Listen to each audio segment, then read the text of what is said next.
¿Qué tal? ¿Cómo le va? Muy buenas noches. Esta es una nueva edición de Al Fin y al Cabo por Canal C de Cablevisión, como es habitual, nuestro nuevo horario, martes a las 22 horas.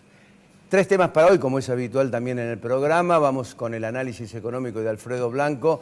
Han ocurrido varias cosas desde el punto de vista económico que requieren la especial atención de Alfredo en el análisis que es su columna en este programa. Vamos a hablar sobre la industria en nuestro país. ¿Cómo está el sector industrial? Teniendo en cuenta la crisis brasileña, política, económica, política, según cómo la quieran ver, pero que afecta naturalmente a la República Argentina y particularmente al sector autopartista de la provincia de Córdoba. Y finalmente vamos a hablar de justicia y corrupción con Juan Carlos Vega. Quiero aclarar que para el tema industrial va a estar con nosotros la presidenta de la Cámara de Industriales Metalúrgicos de la provincia de Córdoba, Isabel Martínez. Y reitero, para justicia y corrupción vamos a analizar todo lo que está ocurriendo precisamente en este momento con el doctor Juan Carlos Vega, exdiputado nacional y uno de los miembros, el único miembro argentino designado en la OCDE para el tema de la corrupción. Auspicios, cuando regresemos, comenzamos con el análisis de Alfredo Blanco. Auspician Al Fin y al Cabo OSDOP, la obra social del docente privado. Colector, junto a Rengas, trabajando por el futuro de los cordobeses. Inversia, Cooperativa Horizonte, Consejo de Ciencias Económicas, Red de Concesionarios Pauni Sanelo, Estudio Jurídico Nayi, Cotreco, Universidad Tecnológica Nacional Regional Córdoba, Fabicur ICSA. Capacitate en FUEL y alcanzá el éxito profesional. Defensor de los derechos de las niñas, niños y adolescentes de la provincia de Córdoba. Instituto Ulton. Si todavía no tenés tu cordobesa, solicitala ya en nuestras sucursales. Municipalidad de la Ciudad de Córdoba. La Muni. Centro Robles. Marco Aurelio Sosa. Colegio de Martilleros de la provincia de Córdoba. Instituto San Agustín. CIAFA. IMIX. Aberturas Urbantec. Novar. La Anastasia. El Arrabal. Doctora Elvia Guzmán. Reina Hada Peluquería.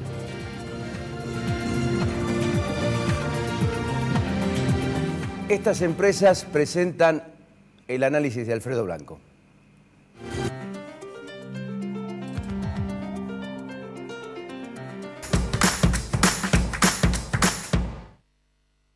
La calidad, nuestra pasión. La satisfacción del cliente, nuestra obsesión. En Fabicur ICSA hacemos la vida más segura. www.fabicur.com.ar. Marco Aurelio Sosa, 58 años liderando en caños de acero. www.marcoaureliososa.com.ar. Aprovechate de tu cordobesa, ahora con 20 cuotas sin interés. Aprovecha este plan exclusivo en todos los comercios adheridos. Conocelos en www.bancor.com.ar. Si todavía no tenés tu cordobesa, solicitala ya en nuestras sucursales. La Muni te recuerda que muchos trámites los podés hacer directamente online, en cualquier computadora. Ingresando a www.cordoba.gov.ar podés solicitar copias de actas de casamiento, nacimiento y defunción, iniciar la habilitación de tu negocio, registrarte como proveedor, consultar multas municipales, informarte sobre vencimientos e imprimir tus cedulones, entre otras gestiones. Es muy simple y el sistema te guía paso a paso. Ahorra tiempo. Hacé tus trámites en www.cordoba.gov.ar. Municipalidad de la Ciudad de Córdoba. La Muni. Aberturas Urbantec.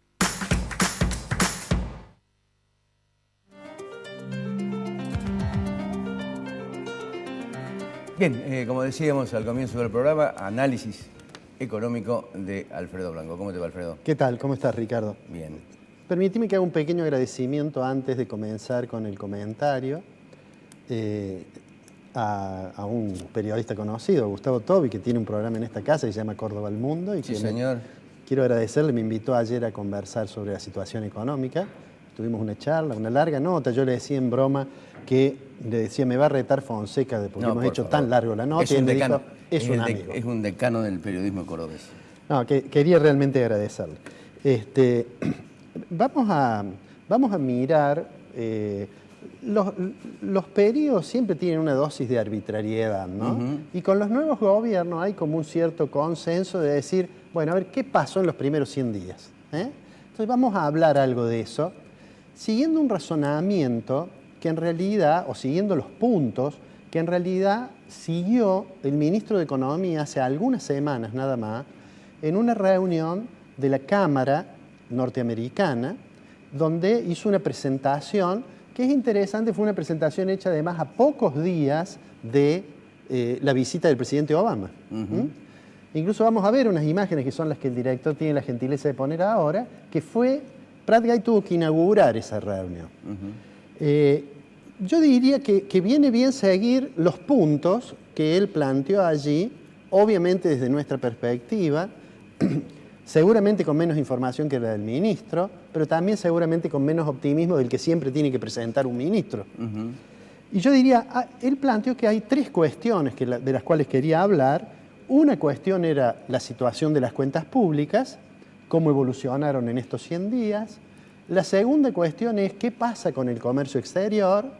Y la tercera cuestión, por lejos la más compleja, es el problema de la inflación. Entonces, lo que en ese razonamiento, pongámosle algunos números a la cuestión. Si uno mira las cuentas públicas en enero y febrero, es el último dato que tenemos de cuentas públicas. Sí. Nosotros hemos dicho muchas veces acá que el gobierno eligió en algunas cosas una metodología de shock, como fue la unificación del mercado cambiario, y en otras cosas ser mucho más gradual, como es el tratamiento de las cuentas públicas.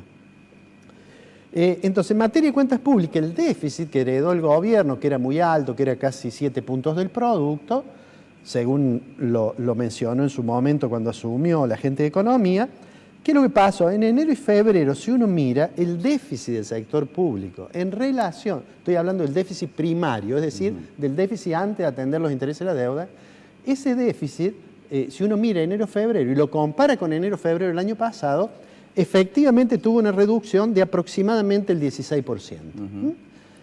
¿A qué se debe esa reducción? Bueno, los ingresos aumentaron mucho en enero, en febrero también aumentaron, en promedio el aumento de los ingresos fue un 27%, mientras que en promedio el aumento de los gastos fue del 22%. Entonces eso hace que el déficit se reduzca un poco. Ahí todavía hay que ver cuál es el impacto de algunas otras medidas que tienen costo fiscal. Es decir, algunas de las decisiones tomadas en febrero van a impactar seguramente en los números que vamos a conocer de marzo y así sucesivamente. Pero digamos que en materia de cuentas públicas es muy gradual. Esto le ha valido algunas críticas al equipo de Economía, en particular de aquellos que tienen una mirada, digamos, más liberal, digamos, entre comillas. La palabra liberal a veces no permite definir muy claramente, pero digamos, aquellos que son partidarios de ajustes más extremos. Sí. Hagamos nombre, Kachanowski, por ejemplo. Esper, que dicen, no, usted tiene que bajar mucho más el déficit porque si no, esto no va a andar. Bueno. Pero entonces, en materia fiscal, está claro que la estrategia es muy gradual y que esa estrategia va a ser un poco más fuerte si logran cerrar adecuadamente el frente externo. Es decir, si el acuerdo con los tenedores de títulos que no entraron en la última reestructuración, lo que le llamamos holdouts, los fondos buitres, si finalmente se concreta, si se superan algunas dificultades jurídicas a propósito de decisión de la Corte de Estados Unidos, que ha fijado una audiencia para el día 13, o sea que eso es una complicación, pero digo, si eso se cierra, es muy probable que el gobierno pueda acceder al mercado internacional para obtener financiamiento para algunas obras, con lo cual va a estar impactando menos sobre el gasto y vamos a ver entonces quizás un poco más rápidamente mejoras en las cuentas públicas. Pero digamos que hasta ahora allí no ha hecho mucho el gobierno. Se ha desprendido de algunos empleados, ha hecho sí un shock en materia de tarifas fuerte, y después vamos a hablar sobre eso por el problema de la inflación. Pero vayamos al otro punto que Alfonso Prat Gai desarrolló en la conversación con los empresarios hace un par de semanas. El otro punto es el comercio exterior. En realidad el gobierno, que me parece coincidiendo con toda la profesión, decía, tenemos el dólar atrasado, sabe que tener el dólar atrasado impacta en el balance de comercio. Si el dólar está muy atrasado, en realidad viene bien importar mucho y no conviene tanto exportar. Argentina terminó el año pasado con un déficit del balance de comercio, de la parte comercial del balance de pagos, es decir, exportaciones menos importaciones de 3.000 millones de dólares. ¿Qué pasó este año? Entre enero y febrero, en particular en febrero, que se conoció el dato hace algunos días, tuvo un superávit comercial. Tuvo casi 100 millones, 98 millones de dólares. Si uno eso, en el mes de enero, había tenido todavía un déficit de 100 millones. Quiere decir que todavía nuestro balance de comercio está con un pequeño déficit, un pequeño resultado negativo. Ahora es muy interesante ver en el dato de febrero por qué tuvo 98 millones Argentina. Y es muy interesante porque los precios internacionales de las exportaciones argentinas durante febrero cayeron 14%. Sin embargo, el volumen físico, es decir, las cantidades, cuando uno ve un número que dice 98 millones, son precios por cantidades. Claro. Los precios de las exportaciones argentinas cayeron 14%. 14%. Las cantidades aumentaron 25%. Claro.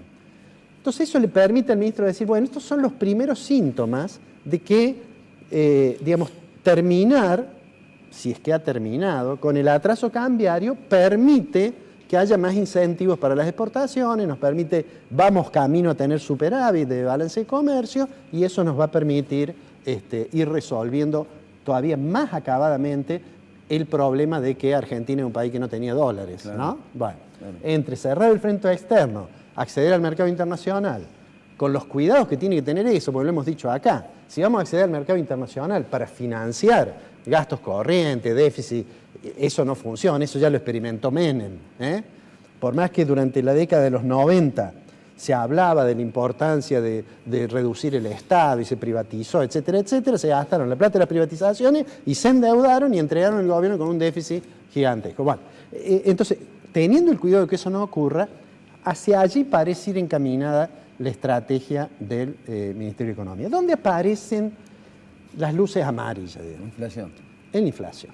La inflación fue el fracaso más ostensible de la política económica del gobierno anterior. Es más, un gobierno que a mí me parece de buena fe tenía la intención de redistribuir progresivamente el ingreso, o al menos eso estaba en el discurso. Cuando uno tiene inflación de 30%, no hay forma de redistribuir adecuadamente el ingreso.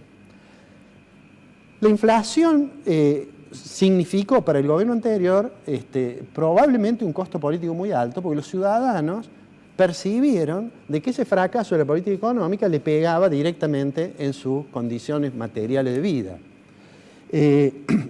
Entonces este gobierno, que insistió mucho en eso, dijo vamos a tener cuidado con lo monetario, no vamos a dejar que la base monetaria se expanda de una manera tremenda como ocurrió en la gestión anterior. Vamos a tratar de ser prudentes fiscalmente, vamos a tratar de equilibrar las variables porque hay una gran distorsión de precios relativos y eso nos va a llevar a una tasa de crecimiento a nivel general de precios parecida a la que hay en muchos países del mundo. Ahí había un argumento fuerte, que es decirle a la gente, ¿por qué cree usted que Argentina es uno de los 3 países del mundo con una inflación tan alta? ¿Por qué en América, salvo Venezuela, tenemos el récord de inflación? Bueno, ahora, la solución de eso no ha sido tan fácil. Nosotros en una oportunidad acá hablamos de ciertos comportamientos perversos de las grandes empresas que forman precios, que tanto anhelaban un gobierno amigable con los mercados y lo primero que hicieron un mes antes fue empezar a aumentar precios. Bueno, allí me parece que está el tema complejo para el gobierno. ¿Y por qué digo que está el tema complejo? Porque además, aunque entramos al trimestre de oro para el sector externo, claro, se empiezan a liquidar las exportaciones. Aunque entramos a eso, en lo estrictamente, en el tema inflacionario, todavía tenemos que esperar algunas olas que devienen de aumentos que ya están anunciados, claro, aumentos en combustible, aumentos en gas. Claro. Bien. Y eso es un tema complicado, porque en el medio de eso está el puente de negociación de los salarios y nadie puede pretender que un sindicalista... Y los costos de los empresarios. Y los costos de los empresarios. Pero un sindicalista no se va a sentar a negociar salario de la misma manera si tiene una inflación esperada muy alta que si cree que la inflación está bajando. Claro. Y todos los datos indican que parece ser que marzo tiene una tasa de inflación, va a dar un número, por supuesto, con todas las dudas que tenemos en nuestro país, que no tenemos un buen índice de precios todavía, esa es otra deuda probablemente del gobierno, Pero digo, dicen que va a dar más del 3%, algunos dicen más del 4%, entonces eso hace difícil pensar de que la meta del gobierno de bajar la tasa de inflación sea algo que se pueda acceder, ¿no es cierto? Me parece que allí está, porque el gobierno mientras tanto lo único que puede hacer, seguramente está esperando cerrar el frente externo para tomar otras medidas, pero mientras tanto lo que hace es intentar que no se le dispare el tipo de cambio, que no haya mucha moneda, entonces toma dinero todos los martes con las LEVAC a una tasa muy alta, y esa tasa muy alta le pega al nivel de actividad, de manera tal que está como allí, diría yo, la cuestión pendiente. Me parece que dejaste abierta la posibilidad, o mejor dicho, la introducción para charlar con Isabel Martínez sobre lo que está ocurriendo en la industria, pues me parece que esta última parte del análisis tuyo encaja perfectamente bien con lo que puede decir Isabel con relación a este tema. Seguramente. Te agrego un dato a propósito que nos va a distinguir la presidenta de la Cámara de Industria Metalúrgica con su presencia en el programa. Digo, te agrego un dato que es importante. Hoy nadie puede decir que la inflación está generada en presiones de demanda, porque la idea es que hay contracción en la economía. Ahora, si vos le preguntás a Isabel, Isabel te va a decir, la inflación viene por el lado de los costos. El empresario siempre ve la inflación por el lado de los costos, o por los costos salariales, o por la materia prima, por la parte de tributaria, etcétera, etcétera. Ahora, cuando uno suma todo eso y dice, bueno, ¿y de dónde viene entonces? Si todo el mundo lo percibe como presión inflacionaria de costos. Entonces, allí aparece un argumento fuerte para discutir la necesidad de prudencia fiscal. ¿Te quedas hablando con Isabel? No. Ya volvemos.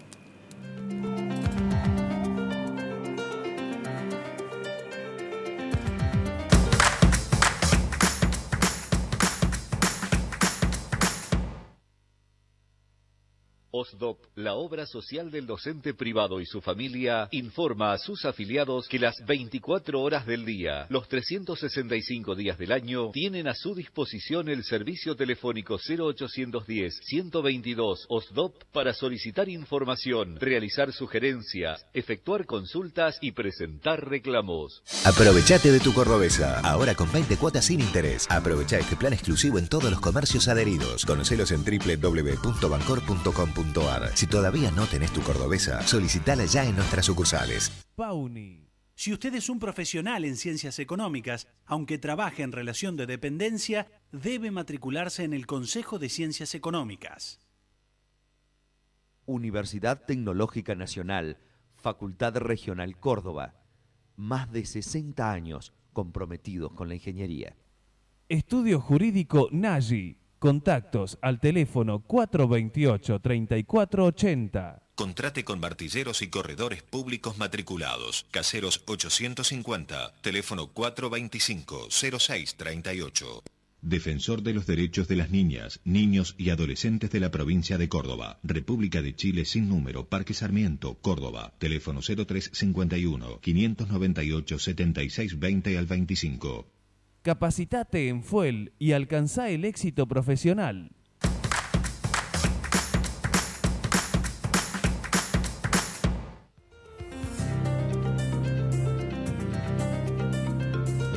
Alfredo, vos decías que nos distinguía con la presencia la titular de la Cámara de Industriales Metalúrgicas de la provincia de Córdoba, Isabel Martínez.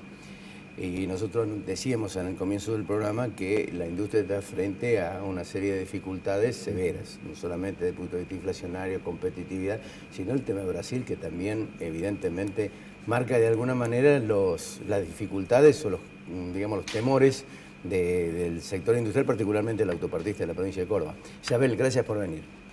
Gracias a ustedes por invitarme. Muy bien. ¿Cómo estamos? Muy preocupados. Muy preocupados. Estamos muy preocupados. Estamos teniendo casi semanalmente reuniones los autopartistas nucleados en la Cámara de Industriales Metalúrgicos y otros grandes autopartistas también que estamos sumando.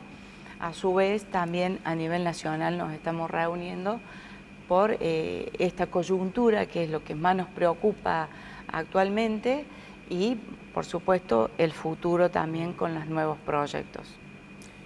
Alfredo. ¿Y sabe qué es lo que más los impacta, digamos?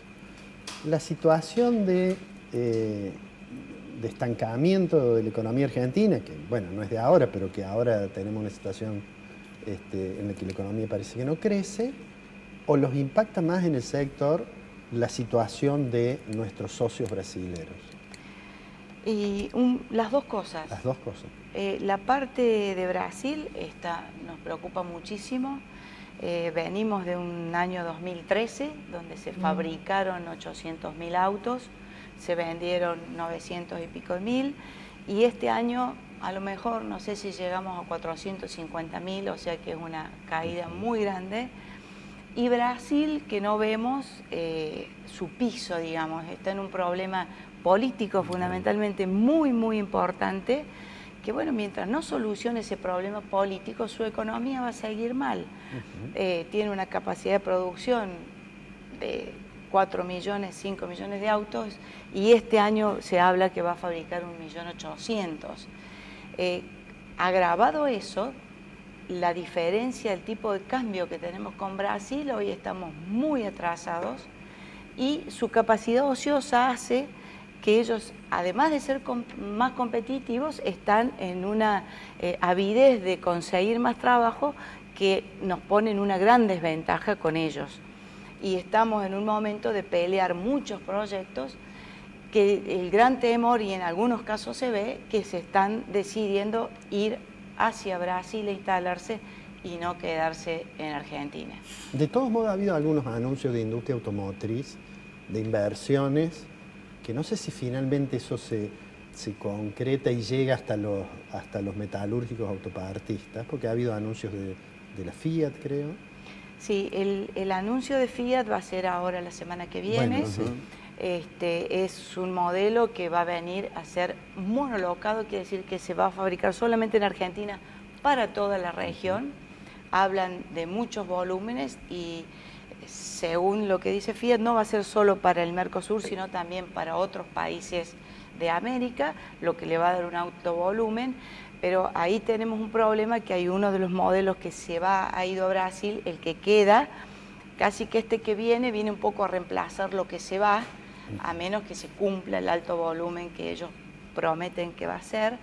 Y por el lado de la autopartista de la otra terminal Renault, se está yendo en agosto un modelo muy nacionalizado con muchas piezas nacionales, que es el Clio, y vienen dos modelos, el Sandero y el Logan, que no están tan nacionalizados. O sea, recién con el anuncio de las pick-up de Nissan, Mercedes, de Renault, eso realmente va a ser muy importante, y ya estamos en una etapa de muchas cotizaciones, estamos realmente trabajando para el futuro y muy complicada la coyuntura, y en Fiat también se están cotizando muchísimo y ya hay piezas que las autopartistas tienen adjudicadas de ese vehículo. Pero la gran preocupación es la coyuntura actual, porque vemos la inflación, cómo nos impacta en el tema de costos, los aumentos de la energía, cómo nos viene a pegar también por ese lado, se va a venir el tema del aumento del gas, y todo eso, nosotros que somos intermedios, no somos formadores de precios, tenemos que trasladárselo a nuestro cliente, que en este caso son las terminales automotrices, y estamos teniendo problemas para que ellos nos reconozcan los aumentos que son genuinos y que tienen nuestros costos abiertos. Entonces nos están realmente presionando, y ya ves, en algunos casos llevando a unas situaciones extremas, porque es lógico que mínimamente tengan que reconocer los aumentos que tenemos. Se vienen paritarias, entonces es una coyuntura muy difícil. ¿Ustedes cuándo tienen paritarias con la UOM, verdad? El convenio arranca desde el 1 de abril, ya creo que han empezado a nivel nacional, que es donde se trata el tema, ya han empezado conversaciones. No hay todavía nada definido, pero hay algunas conversaciones que ya se está hablando. Ahora, prescindiendo de la inflación, que no es un tema menor, bajo ningún punto de vista, y yendo más estrictamente a la decisión del gobierno de instrumentar una política industrial, ¿ven en estos 100 días que se ha avanzado algo, o ha avanzado el gobierno en algunos puntos o en alguna temática, en alguna estrategia para el sector industrial? Una de las principales cosas que fue muy buena y que lo veníamos pidiendo fue esto de sacar el 5% de retención a la exportación, o sea que ya ahí estamos un 5% un poquito mejor. Y estamos trabajando desde Córdoba y desde ADIMRE a nivel nacional, estamos trabajando en un nuevo proyecto de ley de fortalecimiento del sector autopartista. La ley en la que estamos trabajando actualmente, la preocupación última que tenemos es que es una ley que no estamos seguros que nos llegue a los autopartistas. ¿Por qué? Porque es un reintegro que se le va a dar a una compra de nacionalización de piezas. Pero en muchos casos hay muchas terminales, pues cuando comparan el precio Brasil-Argentina, y no estamos seguros que vayan a tener en cuenta ese máximo de 15% de reintegro que van a tener sobre nuestras piezas. O sea que si ya tenemos un 5% porque no tenemos el derecho de exportación, si ya tenemos un 15% por este reintegro, ya es un 20%, vamos un poco achicando la brecha de la diferencia que tenemos en el caso con Brasil. Pero incluso realmente lo que necesitamos es una ley de fortalecimiento del sector autopartista y que llegue hacia nosotros todo eso que la ley incluso prevé, un anticipo de todo el porcentaje que se va a dar a lo largo de lo que dure el proyecto. Hay un porcentaje que se va a volcar hacia el fortalecimiento y a las inversiones que necesiten hacer las autopartistas. Y bueno, lo que realmente queremos es que nos llegue, porque estamos dispuestos a acompañar todo esto, lo venimos haciendo y necesitamos que estas inversiones realmente nos acompañen, no solo con créditos, sino con la parte que le corresponde a las automotrices. Bueno, crédito medio difícil porque creo que está demasiado cara la tasa de interés a raíz de la decisión que toma el gobierno. Ahora, digamos, el tema del dólar, de 9 a 15, ¿significó un aumento en la competitividad o sirvió nada más que como, digamos, diferencia para absorber la diferencia de costos que tuvieron el incremento de la inflación en estos últimos tiempos? Sirvió, pero con todo lo que se viene ya no alcanza, o sea, ya estamos en niveles anteriores a la primera devaluación que fue en el 2013-2012. O sea, estamos ya en esos niveles. El atraso cambiario existe y es muy importante con respecto a Brasil. ¿Qué dólar estiman ustedes que es un dólar competitivo hoy en este momento? No me animo a decírtelo. Pero no alcanza con esto no alcanza. Te saco de la industria automotriz, de los autopartistas, porque la Cámara tiene, digamos, un abanico de actividades de sus asociados, y además de los autopartistas hay otras ramas industriales o subramas. Y te quería preguntar, leí no hace mucho, hace una semana, alguna noticia muy alentadora sobre lo que estaba pasando con la maquinaria agrícola. ¿Cuál es la realidad? A propósito de que en una feria hubo muchas operaciones, ¿cuál es la realidad de los fabricantes de máquinas agrícolas? Perdón, por ejemplo, Pauni vendió 300 tractores en Expo Agro, lo cual fue un impulso realmente importante. Se va ahora a Paraguay. Sí. En el sector de maquinaria agrícola es mucho más alentador y ya se están empezando a mover y a tener mayores ventas. Y bueno, con el tema de la cosecha, con las retenciones que le sacaron, ellos están moviéndose mucho más rápido que nosotros. Te voy a hacer ahora una pregunta difícil, ¿no? ¿Cómo ves lo de FADEA? Digámosle, por si alguien no lo tiene presente, que es la fábrica militar sobre la cual hay, bueno, la actual presidenta creo que ha hecho una consideración muy crítica de gestiones anteriores, denunciando incluso irregularidades, ¿no? Y hay algunos industriales metalúrgicos que están vinculados, que trabajan en el tema de aeropartes o son proveedores. Tuvimos una reunión la semana pasada, nos citó la presidenta anterior, ahora es Hércules Felipa. Claro, ha cambiado. Todavía no hemos tenido reunión con él, pero bueno, fuimos un poco, ella nos llamó, le presentamos el abanico de empresas que tenemos en la Cámara, que hay muchas empresas que son socias y que hacen cosas para el sector aeronáutico, otras están en otra Cámara que se ha formado hace poquito, y que tenemos posibilidad de fabricar muchas cosas, no solo partes de aviónica, sino todo lo accesorio que se necesita para hacer la fabricación de aeropartes o de drones o de lo que sea. ella la tenía totalmente clara de que si a FADEA no se le busca negocio, es una empresa inviable. Y no solo por el problema que tiene de lo que viene arrastrando, de la cantidad de personal que tiene. O sea, es una empresa que hay que salir a buscarle negocios. Tiene unas máquinas que no existen en Sudamérica, tienen máquinas de medir, tienen máquinas de mecanizado que realmente son muy importantes. Y hace mucho que no fabrica un avión. Y hace mucho que no fabrica un avión. Es como una fábrica de prototipos. Pero eso de hablar de negocio, de salir a buscar negocio, creo que es la clave para que esa empresa pueda funcionar. Y ustedes ven que ahí es probable que pueda venir algún estímulo a alguno de los asociados de ustedes, ¿no es cierto?, para que tengan una demanda. Si esa empresa empieza a fabricar lo que sea, la cadena para abajo se suma. Isabel, muchas gracias. Gracias por venir. Muchísimas gracias. Alfredo, gracias vos también. Nos vemos el próximo martes. El próximo martes. Nosotros regresamos en el próximo bloque con Juan Carlos Vega, hablamos de justicia y corrupción. Ya volvemos.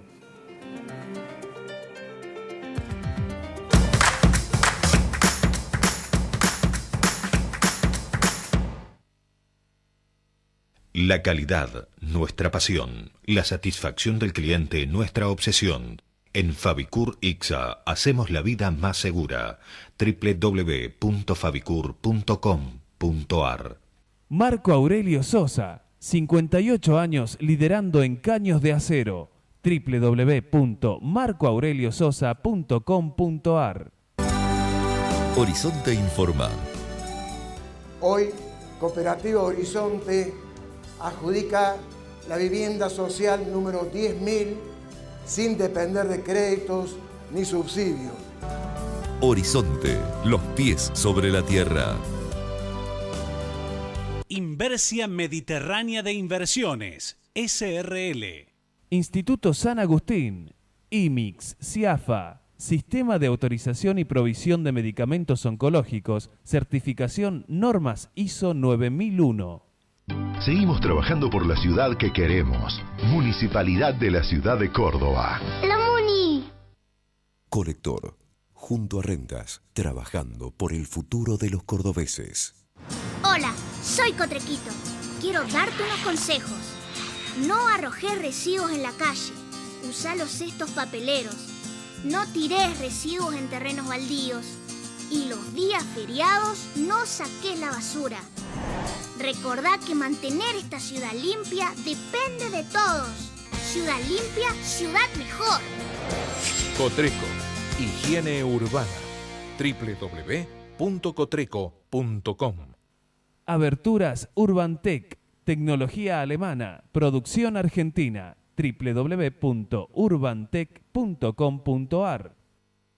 Centro Tomografía Computada Córdoba Sociedad Anónima. Instituto Ulton, líder en diagnóstico por imágenes. Primer instituto de cirugía ambulatoria mínimamente invasiva del interior del país. Avenida Vélez Arfiel 562, Córdoba, Argentina. Teléfono 0351 426 7700.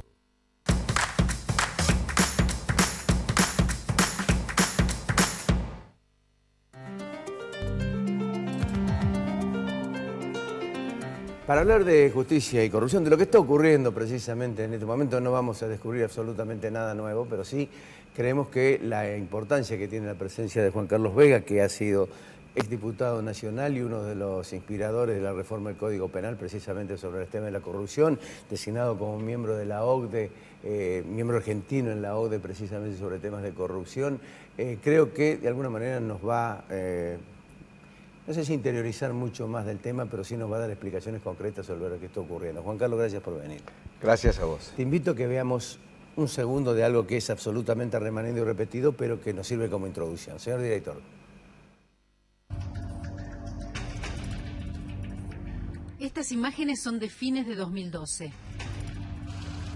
De distintos días de octubre, noviembre y diciembre.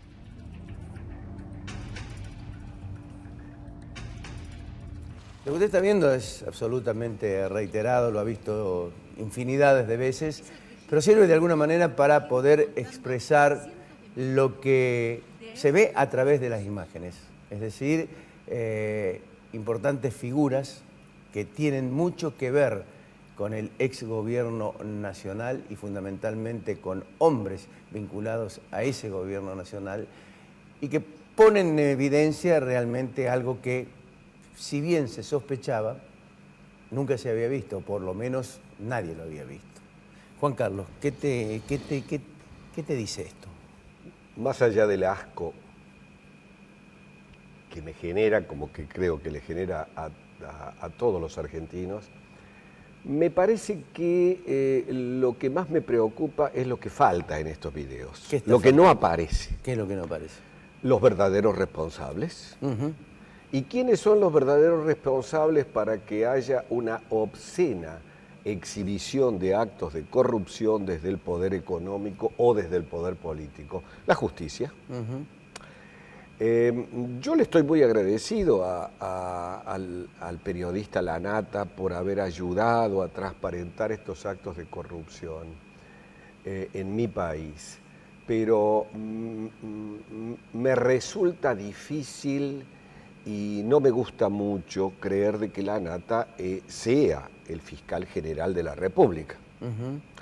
No me cierra. Lo que pasa es que el periodismo a veces se convierte en eso a raíz de la falta de lo que A vos raíz decías. de la falta. Esto venimos hablando, lo hemos hablado muchos años. Desde hace tanto tiempo y desgraciadamente no ha cambiado. No. Ya en la época del menemismo con las privatizaciones fue unas matrices enormes de corrupción. El roba pero hacen era el paradigma que había reemplazado al paradigma de por algo habrá sido, de los militares. Ese roba pero hacen en la época del menemismo era, yo diría, estaba como democratizado. Todos robaban. Política de Estado. Pero todos robaban y era política de admitido como todo. Lo más grave es que la sociedad lo admitía. Así es. Porque, y después en el kirchnerismo es como si esos niveles de robo para la corona se hubiesen cartelizados. Es decir, lo que cambia, a mi juicio, en estos altísimos niveles de corrupción, de impunidad de la corrupción, porque el problema no es la corrupción, sino la falta de castigo a los corruptos. Niveles de corrupción o actos de corrupción vos podés tener fácilmente en Francia, en Australia, en Estados Unidos. En Estados Unidos hemos tenido ejemplos de la Enron, por ejemplo, Madoff, por ejemplo, pero en 2 años o en 3 años los responsables de estos brutales actos de corrupción en Estados Unidos están en la cárcel. En Brasil. En Brasil, hoy los jueces se han levantado.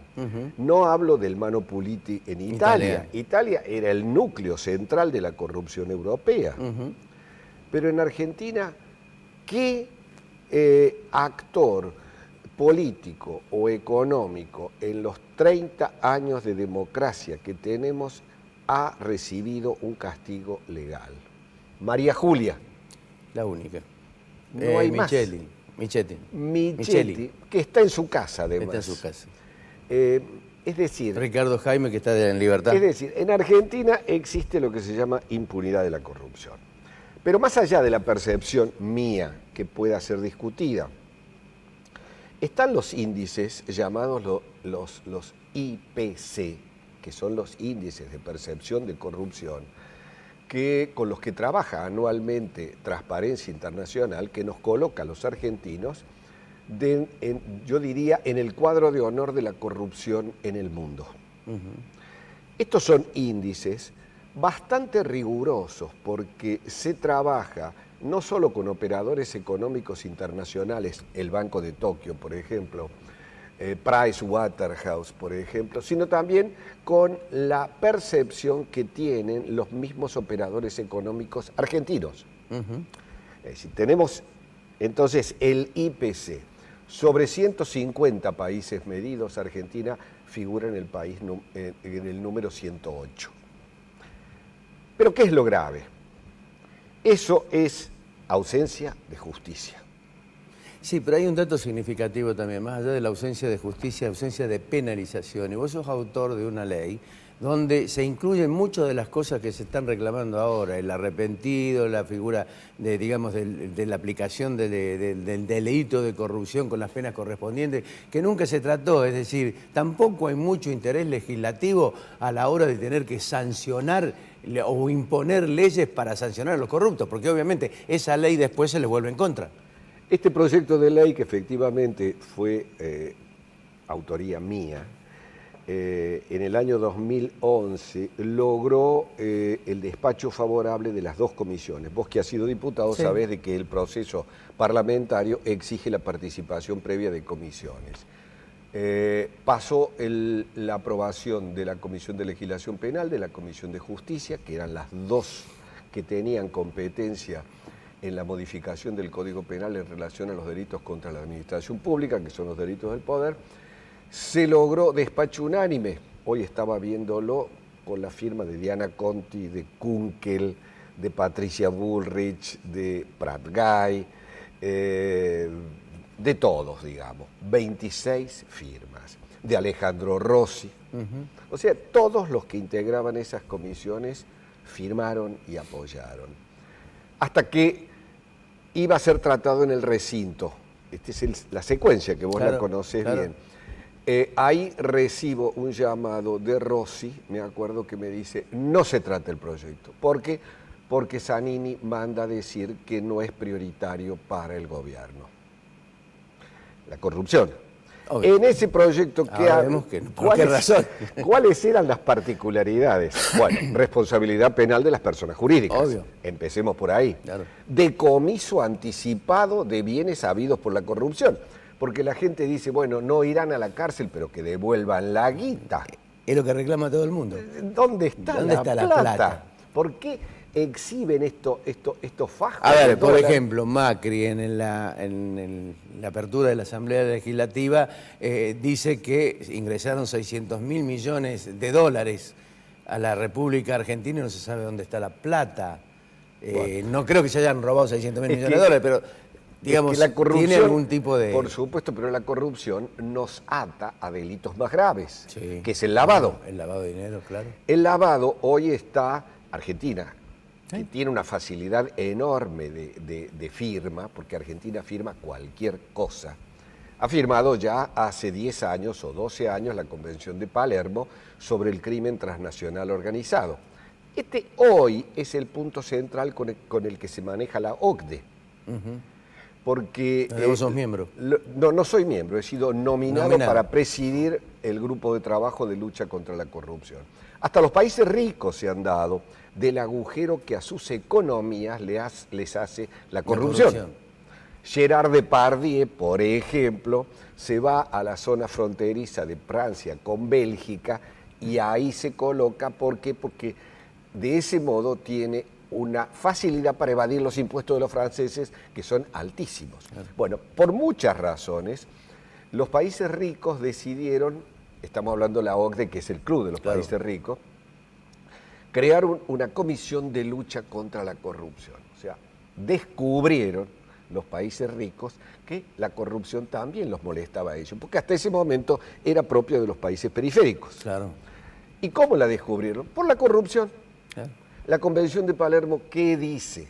¿Cuáles son los crímenes transnacionales centrales? Terrorismo, narcotráfico y corrupción. Venta de armas. Ahí está, en el terrorismo está. Estos son los 3 delitos centrales que hoy conmueven el mundo. Pero no solamente por un problema de moral, de decencia, de economía. Claro. Está la plata. La corrupción no es un problema de moralina ni de religión. Luchar contra la corrupción debería integrar las materias centrales en la Facultad de Economía. Lo que pasa es que sucede que ahora interesa mucho porque anteriormente tal vez había, fíjate lo que voy a decir, había cierta decencia, entre comillas, en los porcentajes. La gula, la ambición llevó esos porcentajes a tal magnitud que era imposible evitar que no se conocieran los despojos que se hacían en función de la corrupción.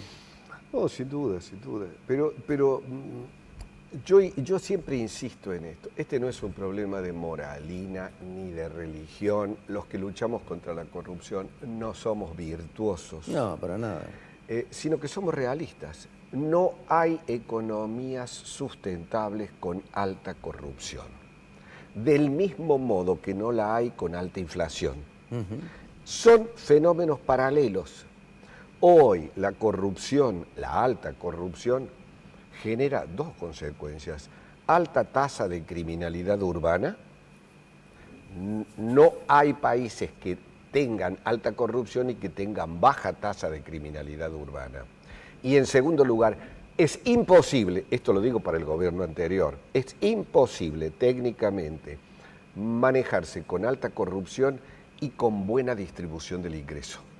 El índice de Gini, que es el que marca la distribución del ingreso en una sociedad, te dice que la Argentina hoy tiene un índice de Gini del 50-52%. Juan Carlos, muchas gracias. Gracias por venir. Ya volvemos.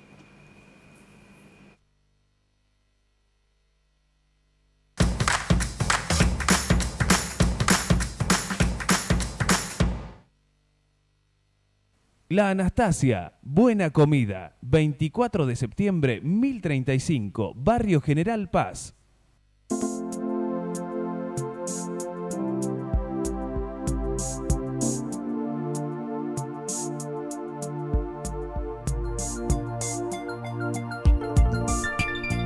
Hay un antes y un después en tu manera de ver las cosas. Descubrí tu mirada en High Definition. Novar. Ver mejor es posible.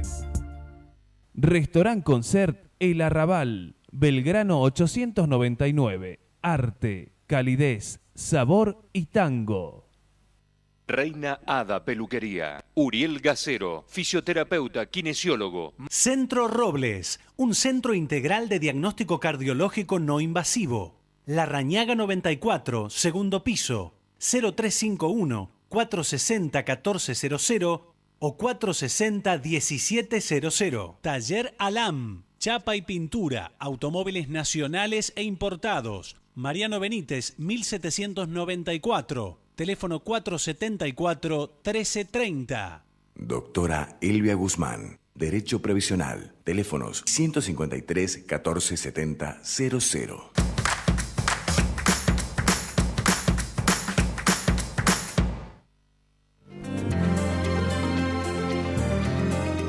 Bien, interesante lo que se dijo. Para cerrar, a ver, Lord Acton fue un visionario, el escritor y el noble inglés se adelantó al tiempo. ¿Por qué digo esto? Porque estamos frente al episodio más escandaloso de la historia del país, la corrupción kirchnerista. Es decir, el robo para la corona de Menem se cartelizó, como decía Juan Carlos Vega, en la administración del matrimonio Kirchner. Sin olvidar, naturalmente, y también lo expresaba él, a la justicia, su aliada, para terminar asegurando la impunidad de la política. En ese marco de la justicia, una justicia federal, solo por tocar la de Comodoro Pi sin llegar a la de Córdoba, tan venal como corrupta. Entonces, la corrupción en la política y en otros ámbitos no es finalmente el patrimonio argentino, como decía perfectamente Juan Carlos Vega. Pero sería insensato aceptar la generalización como excusa. Entonces, me parece que la expresión de Acton, o lo que afirmaba Acton, que si hay alguna presunción sobre el poder corrupto es contra los ostentadores del poder, que aumentó en la medida que lo hace el poder, que cuando aumenta el poder aumenta precisamente la importancia de ese poder, y trasladado a la Argentina, terminó siendo una profecía que finalizó enterrando los principios éticos de algunos magistrados hacia atrás y hacia adelante. Ya avisaba Acton, la responsabilidad histórica tiene que complementarse o completarse, en particular con la búsqueda de la responsabilidad legal, que es lo que justamente decía Vega que está faltando. Pero además de todo esto, terminó mostrando ese contexto, las miserias deontológicas de una dirigencia política promiscua y propensa al delito, al enriquecimiento ilícito profanando el dinero del pueblo. Y al decir de Lord Acton, los grandes hombres son casi siempre hombres malos, más aún cuando se sanciona la tendencia o la certeza de que la corrupción con autoridad cada vez es más corrupción. Fue entonces cuando tiró aquella famosa frase que decíamos al final del programa anterior: el poder tiende a corromper, el poder absoluto corrompe absolutamente. Entonces la explosión de un video que usted vio aquí reiteradamente, porque lo debe haber visto 25.000 veces, donde la obscenidad se expresa auténtica, nos muestra concretamente el espejo de la impunidad existente.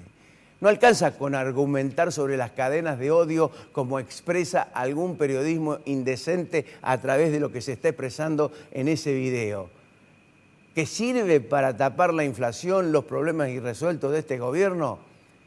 Mire, el gobierno nacional, como decía Alfredo Blanco, debe resolver con celeridad las asignaturas que se prometió erradicar. Pero además debe mostrar que las intenciones son serias y transparentes también. Digo esto ¿por qué? Porque va a ser difícil con amigos manejando la obra pública. Nicolás Caputo, por ejemplo, amigo íntimo del presidente, es al presidente lo que Horacio Miró fue y es a De la Sota, por traerlo a Córdoba. El macrismo debiera evitar entonces patear la misma piedra. Las relaciones probadas entre empresarios amigos y el máximo poder político gobernó al país y eso está probado, absolutamente probado. En el futuro no hay que repetirlo, no hace falta abundar en detalles, ni relatar los vínculos espurios en la causa Otesur por citar una de tantas, la más relevante en todo caso. Y eso encima se aumenta, se incrementa por el silencio de Cristina Fernández de Kirchner y familia, que condena ese silencio, pero más por negar lo visible. Tampoco, insisto, hubo respuesta de la justicia, como decíamos con Vega. Lo retrata Elisa Carrió hace pocas horas nada más en un programa de televisión al referirse a que los jueces de Comodoro Pi se ríen del país. Y créanme de que es así, es verdad. Hubo un relato ideológico que permitió encubrir el pillaje político con esa justicia y el rodaje delictivo de la dirigencia acá. Ahora se desconocen. Podemos ser enemigos peligrosos, fue la frase que lanzó Lázaro Báez hace pocas horas, nada más. Es decir, son tahúres que se pasan facturas por haber roto una regla, la regla siciliana de la omertad. Mafia donde cobijó la cleptocracia populista que rodeó precisamente a la cartelización del gobierno kirchnerista. Entonces, algunas medidas que favorecieron a sectores populares no terminan de tapar ni alimentar el narcisismo personal y político de quienes gobernaron. Hoy, en el descontrol de las acusaciones, fíjese, emerge el Pilatos que, según Kelsen, le cuestionó a Jesús cuál era la verdad. Estuvimos cansados en estos últimos años de que se intentara desde todos los lugares sostener que la única verdad era el relato, el que emanaba de la egolatría presidencial. Cuando dijo, vamos por todos, era así. Fueron por todos, pero eso por todos incluía la propiedad y los bienes públicos. Creyeron también reinventar el mundo. Hablaban del futuro mientras actuaban como rateros populares. Es decir, hundieron el discurso del relato por el peso de la plata. Los mitos a veces se caen por la capacidad de ponerlos en evidencia. La corrupción lleva infinitos disfraces. El peor de todos es el que sirve para engañar al pueblo. Habría que avisarle a Mauricio Macri que no intenta repetir el carnaval. Hasta la próxima semana. OSDOC, la obra social del docente privado. Colector, junto a Rentas, trabajando por el futuro de los cordobeses. Inversia. Cooperativa Horizonte. Consejo de Ciencias Económicas. Red de concesionarios Pauni Sanelo. Estudio Jurídico NAGI. Cotreco. Universidad Tecnológica Nacional Regional Córdoba. Fabicur ICSA. Capacitate en FUEL y alcanzá el éxito profesional. Defensor de los derechos de las niñas, niños y adolescentes de la provincia de Córdoba. Instituto Uldon.